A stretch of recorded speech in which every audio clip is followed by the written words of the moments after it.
Penguin Random House Audio presents Drug Use for Grown-Ups, Chasing Liberty in the Land of Fear. This is the author, Dr. Carl L. Hart. Note to listeners, this program includes a downloadable PDF that contains figures and an appendix from the book. For Parker and countless other real niggas who shielded me from the hit, making it possible for a hood counterfeit to become mainstream legit. If you want to get to the heart of the dope problem, legalize it. Prohibition is a law in operation that can only be used against the poor. James Baldwin. Author's note. This is not a book promoting drug use, nor is it a how-to book. Today, more than 30 million Americans report using an illegal drug on a regular basis. Drugs don't need an advocate. I wrote this book to present a more realistic image of the typical drug user, a responsible professional who happens to use drugs in his pursuit of happiness. Also, I wanted to remind the public that no benevolent government should forbid autonomous adults from altering their consciousness, as long as it does not infringe on the rights of others.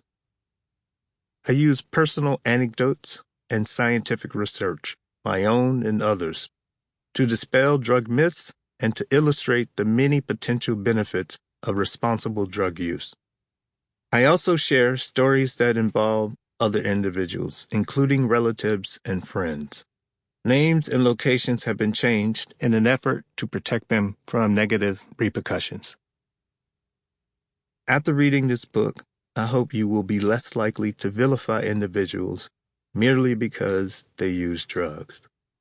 That thinking has led to an incalculable number of deaths and an enormous amount of suffering. I hope you will come away with an appreciation for the prodigious potential good derived from drug use, and a deeper understanding of why so many responsible grown-ups engage in this behavior. Prologue. Time to grow up. If people let government decide which foods they eat and medicines they take, their bodies will soon be in as sorry a state as are the souls of those who live under tyranny. Thomas Jefferson. I am an unapologetic drug user. I take drugs as a part of my pursuit of happiness, and they work. I am a happier and better person because of them. I am also a scientist and a professor of psychology, specializing in neuroscience at Columbia University, known for my work on drug abuse and addiction. It has taken me more than 2 decades to come out of the closet about my personal drug use. Simply put, I have been a coward. The philosopher John Locke once noted that pursuing happiness is the foundation of liberty. This idea is at the core of the Declaration of Independence, the document that gave birth to our nation. The Declaration asserts that each of us is endowed with certain unalienable rights, including life, liberty, and the pursuit of happiness, and that governments are created for the purpose of protecting these rights. The use of drugs in the pursuit of happiness, in my view, is arguably an act the government is obliged to safeguard. Why is our government arresting hundreds of thousands of Americans each year for using drugs, for pursuing pleasure, for seeking happiness? The short answer is that it's a very long story. The long answer is the book you're listening to. America's drug regime is a monstrous, incoherent mess. To grasp how we got here and what we can do about it, I'd like to start by telling you something about my life and work as a drug abuse scientist.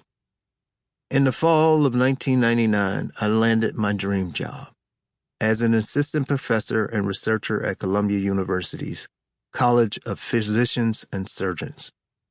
My research involved giving thousands of doses of drugs, including crack cocaine, marijuana, and methamphetamine, to a range of people in order to study the effects. I believed my work contributed to our understanding of drug addiction. I would be awarded multi-million-dollar grants from the National Institute on Drug Abuse, NIDA, to conduct this research. And I would be invited to serve on some of the most prestigious committees in the area of neuropsychopharmacology. It was a thrilling time. 20 years later, 20 years I've spent studying the interactions among the brain, drugs, and behavior, and observing how moralizing about drug use is expressed in social policy. My initial excitement has given way to skepticism, cynicism, and disillusionment. When I was a naive graduate student, I believed that I was doing God's work by telling people to stay away from drugs. I believed that the poverty and the crime that plagued my childhood community were a direct result of drug use and addiction. I now know that telling people to avoid drugs is no more godly than the church prohibiting my Catholic wife from using birth control. But it is just as paternalistic, a way of restricting one's freedom and autonomy. What about the notion that drugs led to poverty and crime in my neighborhood? Well, that's simply an ugly fantasy, an incredibly effective one to be sure. It's effective not only because it is still believed by large segments of the American public, but also because it seemingly provides a simple solution to complicated problems faced by poor and desperate people. Many other complex factors are responsible for the turmoil seen in the places of my youth and other communities. But it took me a long time to see that clearly myself. I was too busy for too long being a soldier in the regime, caught up in the cause of proving how dangerous drug use is. I had the coolest job in the world. I got people high on a daily basis. I instructed the 25-year-old white man to light the marijuana cigarette, which was to be smoked through a hollow plastic cigarette holder so that the contents were not visible.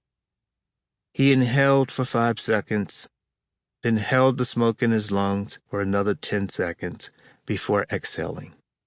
He repeated this 2 more times, with a 40-second interval between each puff. We called this our pace puffing procedure. We used it to standardize to the best of our ability the amount of drug inhaled. Although I couldn't know for sure whether he was getting placebo or active THC, the major psychoactive ingredient in marijuana, I could tell from his glassy red eyes and the serene smile on his boyish flushed face that he really enjoyed what he had gotten. Nodding slowly, with more bass in his voice than usual, he said, "Yeah, that's it." I could also tell he was an experienced smoker. It took him only 3 puffs to suck down nearly 3/4 of the 1-gram cigarette. Marijuana smoke now filled the small, sterile room.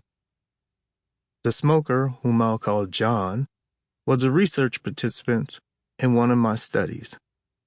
And there I was, a young black dreadlock scientist, trying to conceal the perpetual anxiety I felt about having the strong, distinct smell of marijuana in my hair for another entire workday. Sample complete. Ready to continue?